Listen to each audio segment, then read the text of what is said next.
ఒరేయ్, మీ డాడీ వచ్చినట్టున్నాడు, వెళ్ళి తలుపు తీ. యా టైం 10 అయింది. అయితే ఏంటి? నేను వెళ్ళి తీయాలా? ఛా, మోహన్ చూడు. కావాలంటే ఇస్తాను, అట్లనే వస్తుంది.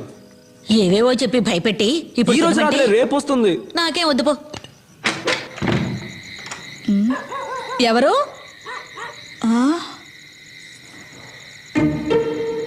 బామ్మ, ఆ? తలుపు కొట్టడం నీకు వినిపించిందిగా? వినిపించింది. మరి అమ్మ ఎవరు లేరని చెప్తుంది. ఇంకేమైనా అయ్యుంటుందిరా. ఇంకేమై ఉంటుంది బామ్మ? ఏ భయంగా ఉందా? భయం ఏం లేదు, నువ్వు పక్కనే ఉంటావు. ఉంటా. సరే సరే, చికెన్ తీసుకోమంటావా? తీసుకో. కొలెస్ట్రాల్ ఏం లేదు కదా? చికెన్ లో కొలెస్ట్రాల్ ఉండదులే, పర్లేదు, తినొచ్చు. పక్కనే ఉంటావుగా. ఉంటానులే. మా ఏంట్రా? మా ఎందుకురా? మా చెవి కోసం మేకలా అరుస్తున్నావు? త్వరగా లోపలికి రా. నోరు మూయ్.